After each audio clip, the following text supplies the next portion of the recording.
All right, it's finally spring, which means we can have the windows open, and that makes it the perfect time to reseason your cast iron. These things can get a little beat up. You might have some food left on there, some sticky spots, some hot spots, and we're gonna try to get the seasoning down to a nice even layer and then build up more of that, what is called polymerization. It's when the oil that we're gonna use to season it actually binds with the iron molecules in the pan. So let's get started. The first thing you're gonna wanna do is turn your oven on to the highest setting it can go, like the self-clean setting. I think this one goes to like 550, so that's gonna be perfect. And you're also gonna need some baking sheets, and the internet's gonna get really mad at me, but we're gonna use steel wool. And what I'm gonna do is I'm just gonna start off pretty gently in a nice circular motion. Try to take down some of that seasoning that's been built up there. You don't have to take it all off, but what we're trying to do is make a nice even surface. You'll notice if you're using your cast iron a lot, you can get some like really sticky spots, and you'll lose that awesome non-stickness that the cast iron is known for. And now, I'm gonna use some soap and water, and I'm gonna blasphemously use the scrubbing side of a Brillo pad.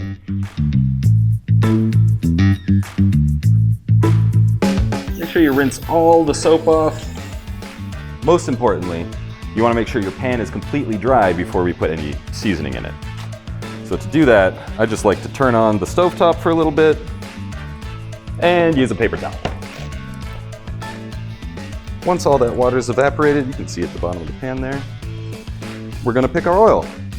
Now, I'm sure you know this already, but what we're looking for is a very high smoke point oil. We don't want to burn any of that oil onto there before it gets a chance to do that polymerization where it becomes almost like a plastic film on the top of the pan. So I'm going to use grapeseed oil and apply it with a paper towel.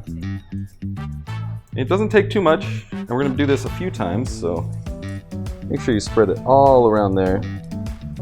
On the inside, up on the walls. You can do the base of the pan too, although I tend not to.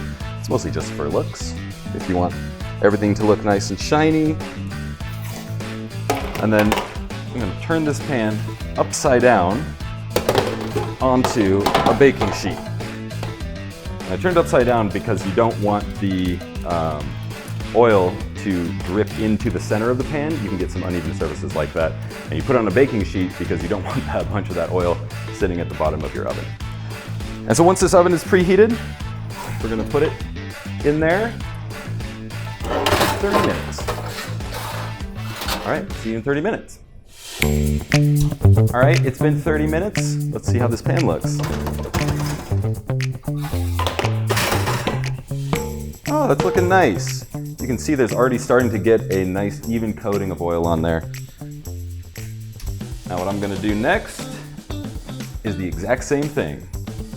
I'm going to take a little bit of oil, add it to the really boiling hot pan, and this time when I spread it around I'm going to use some tongs so I don't burn myself.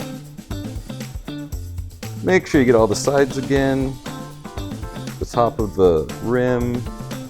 Again, if you can do the base of the pan, the bottom of the pan if you like, but it's not going to help your cooking at all. It might help your self-esteem. And then once that's done, do the same thing. Flip it over onto the baking sheet and back in the oven for another 30 minutes. All right, it's been another 30 minutes, so let's take a look at the pan. Beautiful. Now we can repeat this process as many times as you like. You can see it's already getting a little smoky in here, so we may have to shut this down at some point, but as long as you can handle it, that's great. I like to do about 2 or 3 times, especially if I scrubbed a lot of the previous seasoning off. We want to build that new seasoning up as much as possible. So I'm going to do this maybe 1 or 2 more times, and then we'll move on to the next step. All right, we have now added 3 layers of brand new seasoning onto this cast iron. And the final step is I just want to make sure that there's no extra oil on there, that all of it has either been wiped off or has been polymerized to the base of the pan. But I'm going to take the soft side of my sponge and just run some water over the pan. And once again, we want it to be bone dry, so I'm gonna turn on the burner and just make sure all of that water is either wiped up or evaporated, or both. And there you have it. This pan should be non-stick. Make sure you take good care of your cast iron by cleaning it, wiping it out right away after you cook.